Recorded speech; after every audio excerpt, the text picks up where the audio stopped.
I am Dracula.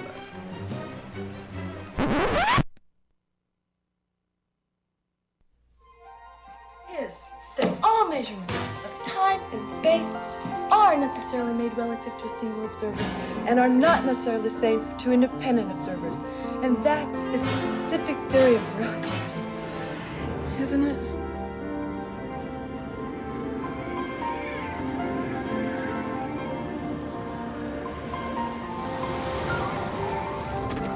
She's not gonna let us out.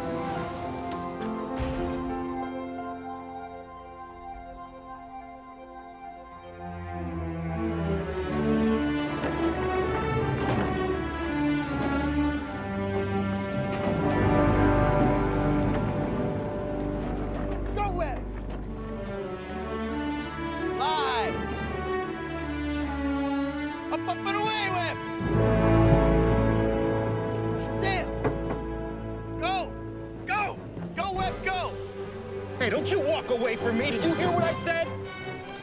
Don't you walk away. Go! Yeah, you better run. You know why the Grateful Dead are always on tour? Yeah? You know why? Because they're all British agents, intelligence agents. They're spies.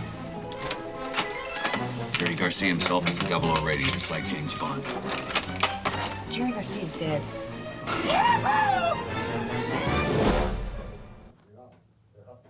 And here we are. And we are here, as a matter of fact. And you are? I'm Tom Cook. And I'm Mark Nelson, and we are the Cinemaniacs. Well, you did a wonderful job. Oh, thank you. Taking care. It has been quite a while, actually, since they've seen me, at least. And you may or may not be happy that I'm back. But I appreciate your helming everything. We had. Did you explain to them why our dual absence for so long, and then not really. When we came back? Oh well. We operate this show on a need-to-know basis. That's probably right. And personally, I thought they didn't need to know. They don't need to know.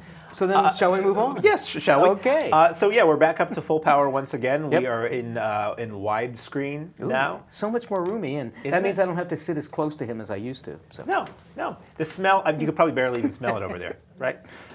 So we have, thanks to what I did last week, we don't have a ton of things we have to talk about this week.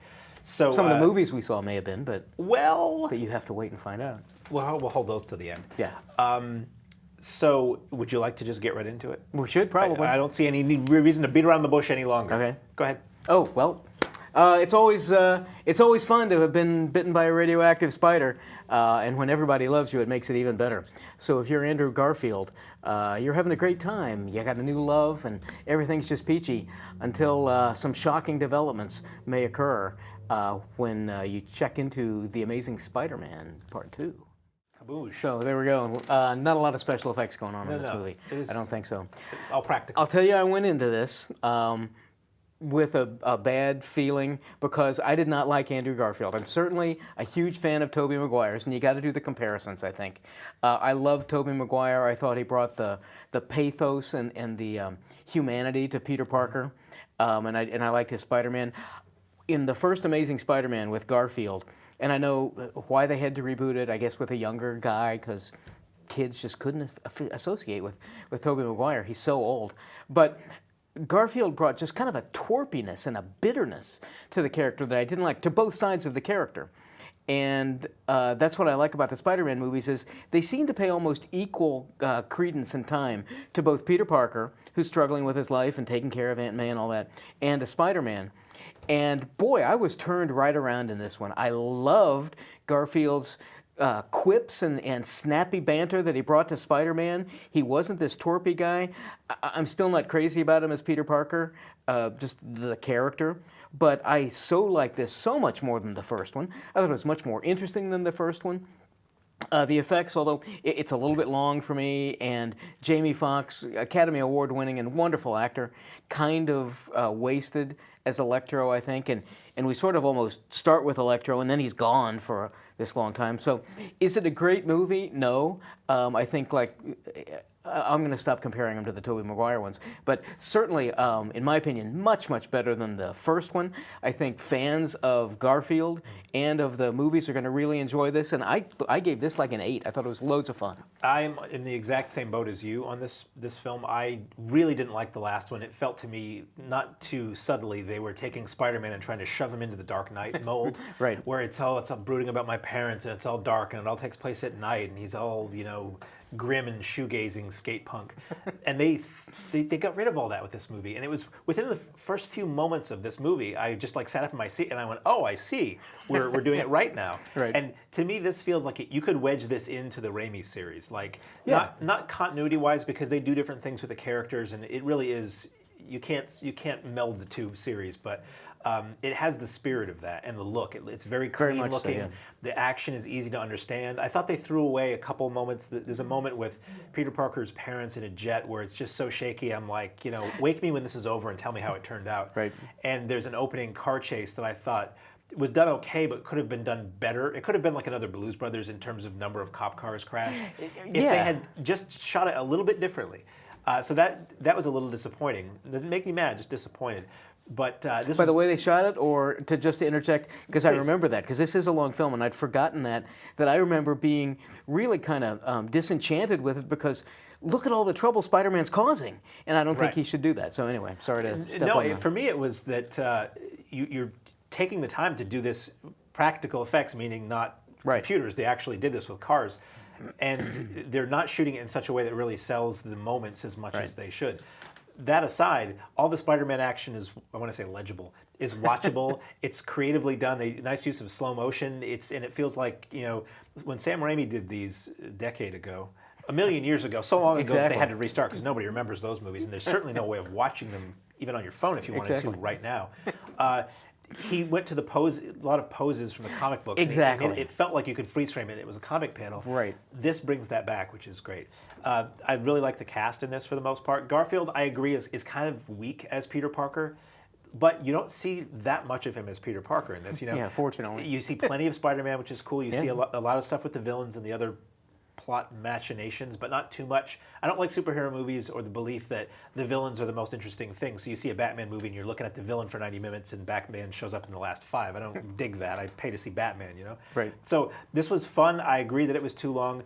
The whole Harry Osborn subplot, I wonder if that needed to be in this, or if you could have lost that and just tightened it up on the whole Electro thing. Right, because we're sure going to see all him and all these other guys. That there's a clear lead into the third one. But you're right, it felt kind of shoehorned in. And I saw it in 3D. I chose to see it in 3D. The 3D was pretty good for the most part. There were moments where I was like, ooh, that's in 3D. Which for me, if you're paying extra, we don't. You should be getting the effect, and I thought it did.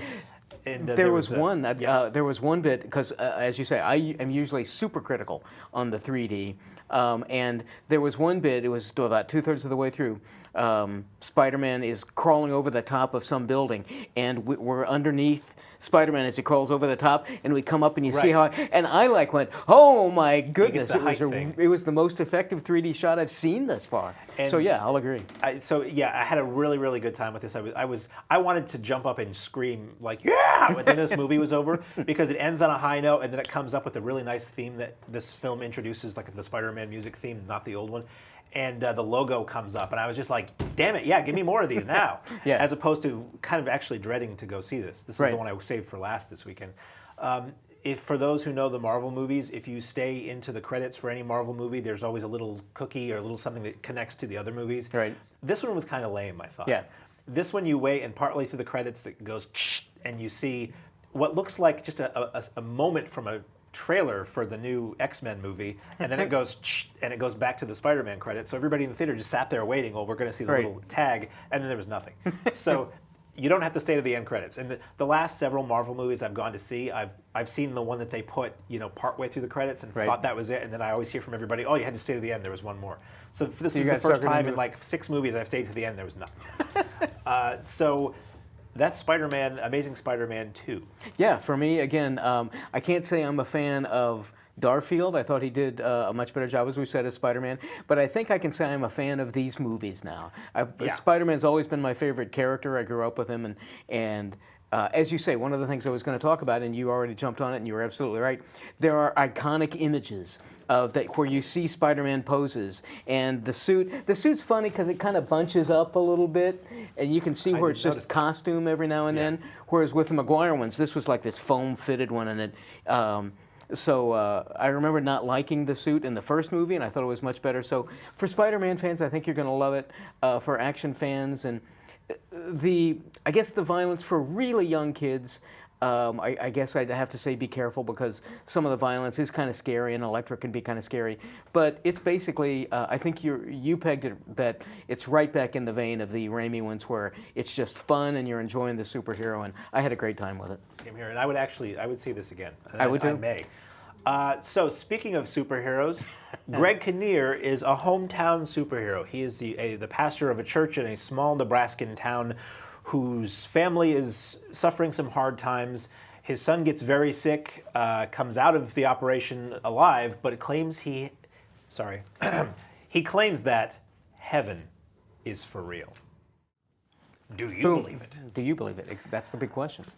So I didn't expect much of this. Okay, nor did I. Because I thought this was going to be a very overly melodramatic and sappy religious movie. Right. And I kind of I'm not really a very religious person, but I have a beef with Hollywood always making every religious person out to be crazy or a murderer or whatever. I'm just like, come on, that's just stupid. It's an easy, lame, tired cliche.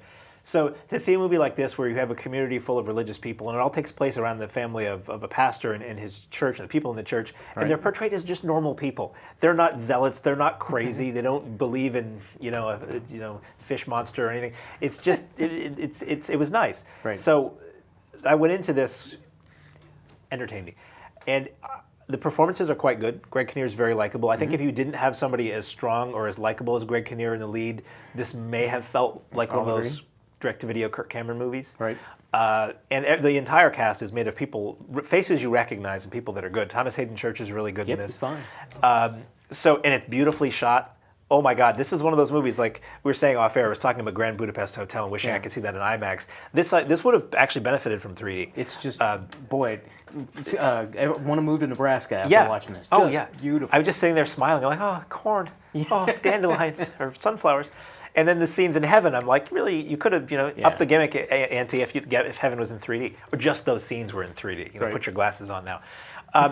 It gets a little silly, sappy when they get into the heaven aspect of the movie a little bit, when you start visualizing it. Because I thought it was interesting that Kinnear is the pastor for this town, and his son claims to have been to heaven, and Kinnear starts questioning whether he really believes in this stuff or not. I'm like, oh, this is interesting. This isn't totally one-sided in terms of being a preachy religious movie. Ultimately, it kind of flip-flops on that, but I thought that there was even a discussion was interesting, and it was a reasonable discussion. It wasn't like, frothing at the mouth, glassy-eyed zealots or anything like that. So overall, I thought this was okay for the kind of movie that it is. It was interesting to see that the vision of Jesus portrayed in the film is that of the face of Ron Silver, which I did not expect. Star of Blue Steel and other films. So I was okay with this. I think if this is the kind of movie that looks like it's going to appeal to you, you're probably going to get what you're looking for.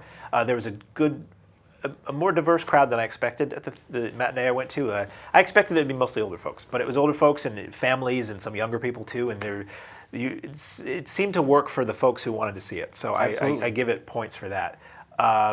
So yeah, I guess I wasn't disappointed as I thought I would be watching this movie. I thought it was okay for what it was. It's going to be on the bottom of the poster when it comes Yeah, out. Right. Not as disappointing as I thought. Exactly. Right, I'll agree. This, for me, this clearly sells itself to me on its merits of Greg Kinnear, whom I think is a wonderful actor. He brings a humanity to this that it really needs. And I thought performances for the adults were pretty solid. I thought the kids were pretty weak. And I know there are solid kid actors, and they weren't bad, but they were just a little bit too smarmy for me. You think they rest on the kids being cute as opposed to the kids' ability to deliver a line? Well, I think their ability to cutesily deliver some very specific gerrymandered lines, things that you're going to say, wow, that's just such a wonderful insight for some little 4-year-old kid. And I know that this kid clearly wasn't just 4. I mean, you always cast older. But I just thought you could have found some slightly better ones when we're looking at a Haley Joel Osment from, and those kinds of quality. You've got that out there. Maybe the budget didn't handle it. I don't know. I mean, but in any event, not to dwell on that. They were perfectly acceptable. It's just Kinnear clearly steals the show. I went into this expecting, do you remember, and I can't think of the name of the film right now, but where Greg Kinnear was the inventor of the intermittent windshield wiper. I haven't seen it, but I was thinking about that movie while I was watching It felt like I went in expecting that for Jesus. And it wasn't Windshield nearly wipers for Jesus. Right, exactly. It wasn't nearly as preachy. I had trouble, and you've got to have conflict with the film. So the kid almost dies. He has a religious experience, clearly. Dad starts to believe it. And then you get to the old canard of you've got to have the kid's colleagues at school pester him, or his sisters pestering him, or some people in town not believing it. So you can build to this big discussion. So I could kind of see the rudimentary aspects of how this has to follow a traditional 3-act structure. Overall, I was pleased with it. As you say, some beautiful imagery and beautiful photography. A perfectly acceptable, wonderful storyline. I heard people in the audience, if I hadn't said this already, crying and clearly in tears afterwards. And so I think if you're a Kinnear fan, I think you're going to enjoy it. And I enjoyed it on that level. I'm not terribly religious, but I could see, I was raised Catholic, and there's some wonderful religious, not even overtones, but symbolism to it. And so if you're particularly religious, I think you're going to find this a wonderfully uplifting film. If all you get out of it is a couple of wonderful performances, I think it's good, and I think I can recommend it on that level. Yeah. Speaking of uplifting. Oh, yes. What are you going to do when you're a hugely brilliant scientist and you're like this close to creating some unbelievably intelligent artificial intelligence, but there's some bad guys after you and they shoot you with a radiated bullet? I'll just keep going because ultimately you don't need to see this movie. Sorry. But so if you're Johnny Depp, you're going to find some way to implant your engrams into a computer so that you can experience some transcendence. And we're back. Yes. So I knew you guys are quick on the button in there, aren't you? Quick draw. Yes. McGraw. I didn't know anything about this before. Nor did I saw really. It. I don't think it had gotten a tremendous amount of advertising, and all I know about a lot of what we see is Keene Cinema's website has the poster image, right. And I don't even read the synopsis. So I'm like, hey, Johnny Depp's giant face is in this movie, and so I liked this because this worked on me the way I think all stories should, which is I just sat there and they told me a story. Okay. I had no idea about anything. So I like that this is sci-fi. This goes back to what sci-fi was a long time ago, or sci-fi at its core. It is a story that takes place more or less in the real world. It has a basis in scientific fact, and then it just goes off in a fanciful direction with that. And the notion is that, I don't know if any of this was conveyed, but Depp is working on artificial intelligence, and he is about to die, and they find a way to basically transfer his mind, his consciousness into a computer to keep him alive. And then that said consciousness starts making a lot of requests of more power and more things. Yes. And it becomes wonderful and horrible all at the same time, and you're not quite sure which way it's going to go in terms of, does this want to benefit mankind or does this want to rule mankind? Right. So I thought it was really cool. I enjoyed seeing where the story went. That it was thoughtful and thought-provoking rather than just stuff blowing up. I mean, there's some of that toward the end. Right. But these days with Hollywood sci-fi is mostly action movies with lasers and robots. I mean, there's not a lot of depth or intelligence in a lot of it. Right. So I respected this for having depth and intelligence and being more thoughtful than you'd think. And I quite liked it, and because it was thoughtful and intelligent in my head, sci-fi, it's tanked in the box office. So I would say if any of this sounds interesting, I would probably see it fast this week, right? Because I don't think it's going to be around for very long. Right, you're correct. It has it's got a great premise, and you're right that it is much more thoughtful and thought-provoking than your average quote-unquote sci-fi thing. For my tastes, I kind of derogatorily refer to this as 2001: A Space Odyssey meets Invasion of the Body Snatchers. It's got that in there. Because you find Depp's character, and part of what I liked about this, the film, and you and I apparently are of a different mind on this one, no pun intended, but the film hints at, is this Johnny Depp real, brain and self in there, or is it this artificial intelligence? So, I mean, almost becomes Colossus the Forbin project in many respects. Because the computer is talking with his voice to his wife, his grieving wife, and it's using his face on the computer screens, And in my mind, it's I don't want to give anything away. In my mind, it's the computers using a familiar likeness in order to as this get interface, what it needs. right? Yes. And I, for some reason, there was one point where I just kind of figured, okay, it really is Depp, and I didn't go that path. So maybe I missed some clues and things like that because I think that would have been much more interesting.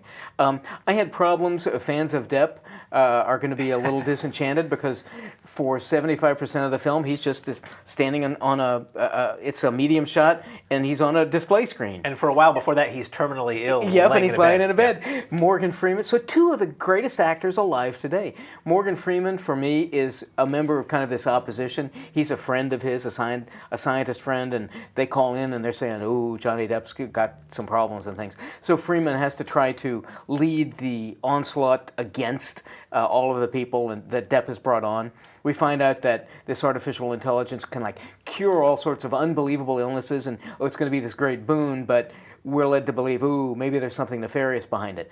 But Morgan Freeman, for me, just is paid to walk around and just look like, oh my goodness, I can't believe what's happening. And I just found it a long waste of a really clever topic. Now, when this comes out on video, again, I think I'm going to certainly watch it again. I think I would too. Because I respected not only the filmmakers, but the concept enough, and you've led me to a couple of things that, gee, maybe I missed this. So who knows, maybe I'll do a 180. But for me, I thought Trancendence was a good deal of a waste of time and pretty full of itself. Well, heck. Speaking of being full of things, well, what do you do when your husband is philandering, cheatingly cheater? Well, you sadly find out that you are the other woman. Indeed. Speaking of greedy, this movie greedily took an hour and 49 minutes of my zing. Why are comedies so damn long these days? This one was long, I'll admit that. It's the appetization of comedy. It's like... And you say that because? Because Judd Apatow's wife is Leslie Yes. Mann, who is the star, the cheated-on wife in this Yes. movie. And I saw her in it, and I'm like, ooh, there's going to be some potty humor. And sure enough, Yep. the scene we were introduced to her, she gets out of bed and sits down on the toilet. Classy. Thanks. I just didn't find it funny. Okay. I was open to it. You know, a comedy should be fun and funny. And it was too long and repetitive. And Leslie Mann I found really annoying in this. She was really dumb. Her character was dumb. Yeah, and her it's like, character I was don't dumb. blame the guy. I mean, it's a terrible thing that he did, but it's just like, come on. And she's just whiny and annoying and just annoying. Did I say she was annoying? I think so. I found her, frankly, quite annoying in this film. And Cameron Diaz is kind of cranky, and Kate Upton is great with the sound off. And it was the first wives club for pre-menopausal women, basically. Okay. It took way too long to get to the point where all the women who realized this guy is cheating on them band together to get revenge on him. That started to be a little bit fun, like this whole revenge plan, but it was like 5 minutes of the movie, or 5 or 10 minutes of the movie at the end, when we've been watching it for an hour and a half already. Right. So it wasn't for me. I think maybe it's just really a movie for the ladies. Maybe that's what it is. I think that was most of the audience who were there. Yes. Although I did hear a guy there laughing heartily as well. A lot of gross jokes and humor too, and I'm just like, oh yeah, great, whatever. Right. So I didn't really laugh at all during this. I didn't really get much out of this, except to be totally shallow. Kate Upton running on the beach. Okay, well, there you go. I went into this not knowing a whole lot. I like Cameron Diaz. I think. Yeah, I mean, she can be fun. she's done some great comedies. I thought Night and Day. I thought that she was hilarious in The Counselor. Oh yes, wasn't she? Yes. Perhaps unintentionally so. So Leslie Mann, whom I didn't know, I sort of recognized her, and I don't watch a lot of Apatow movies. I remember her now as Matthew Broderick's love interest in The Cable Guy, which was what, Taking it way 10 back years then. ago, 15? I don't know how. She was Paul Rudd's wife in This Is 40. Right. And I think so. Yeah. So she's a lot of definitely stuff. been in a lot of those. I thought. Okay. So you and I have a different take on this one as well. I didn't see it with a bunch of women. I saw it with my wife. There happened to be much saw of it the rest with of the the other audience Yeah.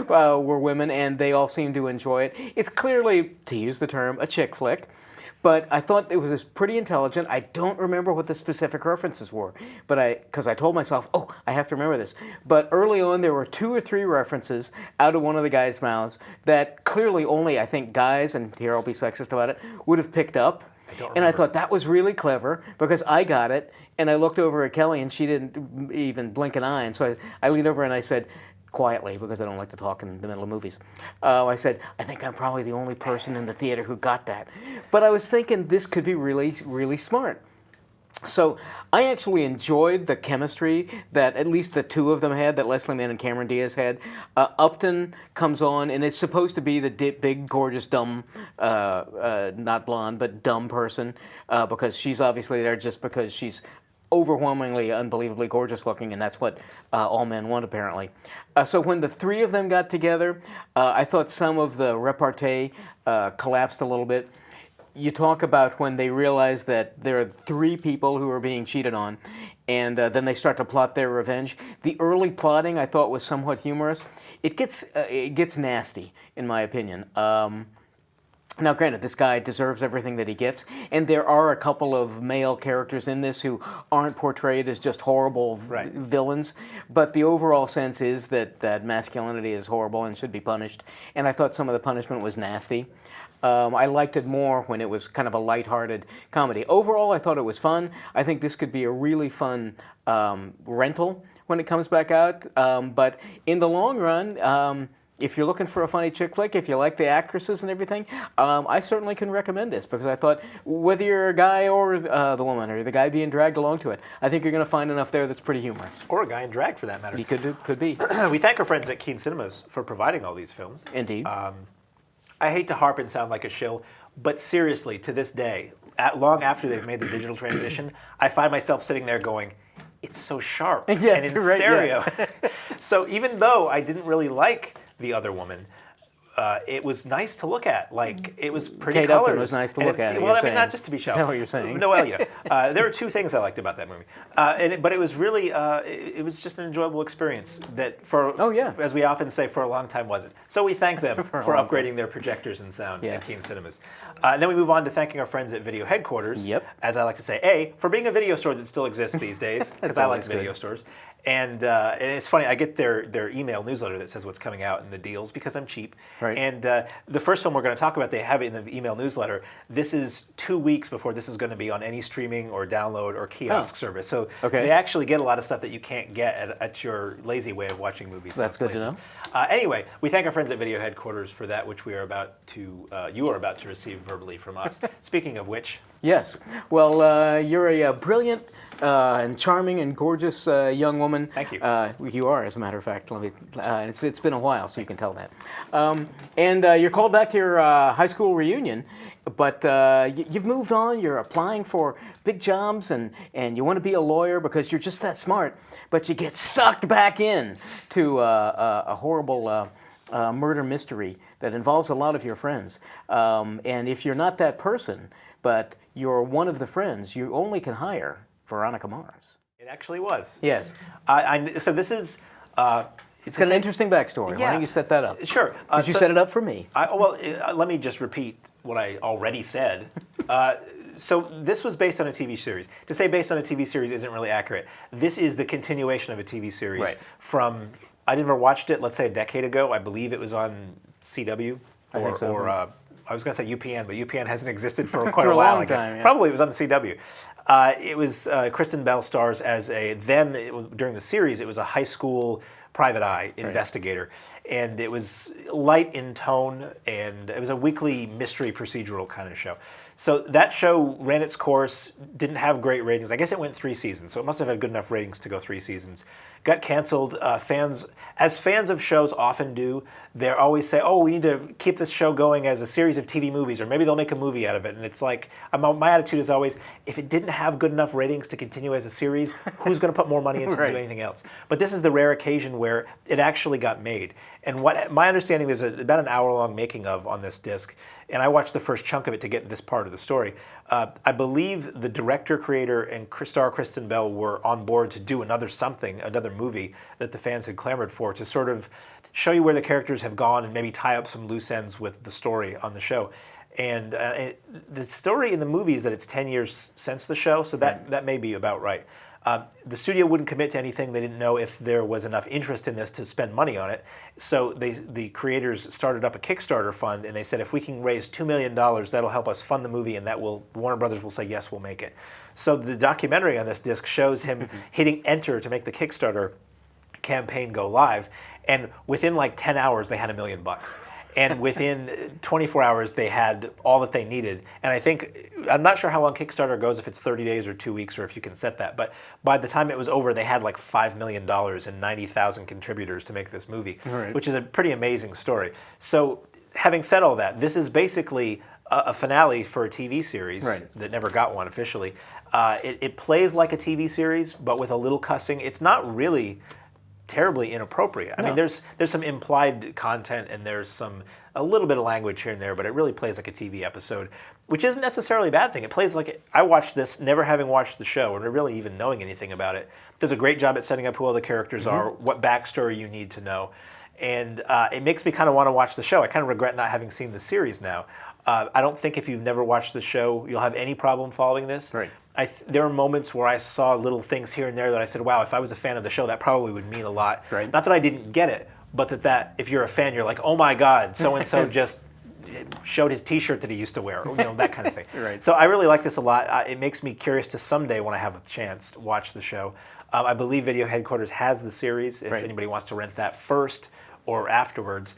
And I quite enjoyed this. This was a lot of fun. I'll agree. I knew nothing about the character. I thought she had a great name, but that's about it. I knew nothing about the show or the character beforehand going in. You certainly don't need to, because they very cleverly start from ground zero and really kind of fill in some backstory. Like the last Superman and previous Spider-Man movie could have done. Not to connect anything, but let me just say, 30 seconds in the opening credits. That's all you need? Now I know he came from Krypton. Right, exactly. Anyway.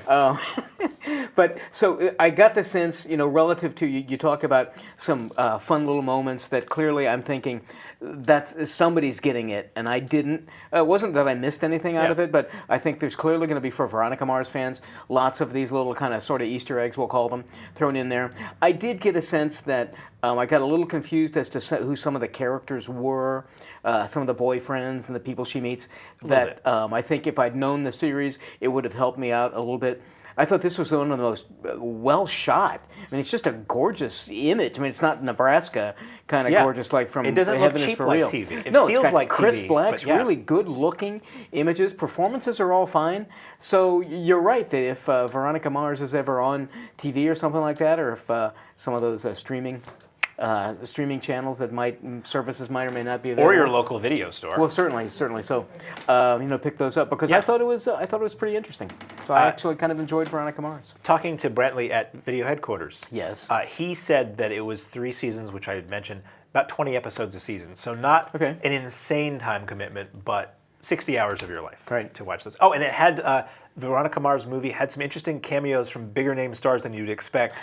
In a TV show, which was very amusing and well done and nice. Yeah. If I may, you should. Up next, what do you do when you are part of a gang of thieving, art heist, forger type people?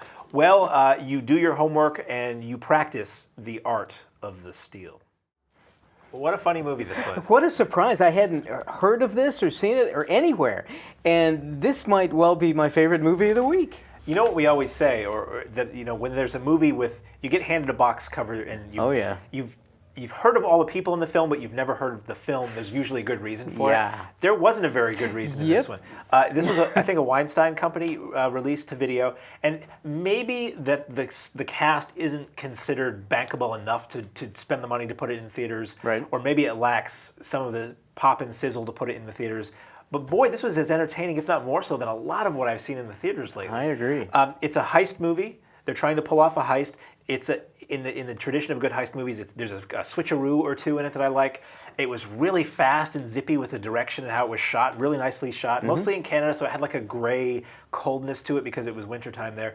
A really good cast. And again, faces keep popping up, and I'm like, hey, wow, this person's in a movie I've never heard of. And it was laugh out loud funny for me many times. This is the kind of movie I don't want to say I would necessarily buy this, but this is a movie I do want to see again, and I want to tell a lot of friends to go see, because going straight to video, it's just going to get lost in the shuffle. It doesn't have a title that really stands out. But I thought this, for me, this was better than Now You See Me, which was a big, huge, popular studio heist movie, caper movie that I didn't really like at all. Might be because I just didn't like Now You See Me, and this is the next heist movie that came along. But I would pretty highly recommend Art of the Steal. No, you're right. I will. This is the kind of movie, as you say. Will I go out and buy it? I'm thinking about it, but I definitely. It's one that I want to share with people. Now, it's rated R primarily for language. You get the F word and the S word a couple of times, and so I thought, while they could have trimmed that to go for the PG-13, if you're not, really offended by that, I just thought this was super clever. We talked about, I think, off-air about, I equate this style, this director's style, and I don't remember who directed it, but to some of Wes Anderson's more quirky moments. They've got lots of little weird it's like an animated sequence. Yeah, animated sequences, little interludes where they're explaining stuff, and it's just got this strange, bizarre art direction to it that's just thoroughly entertaining. It's got, as you say, switcheroos going back and forth. It's clearly.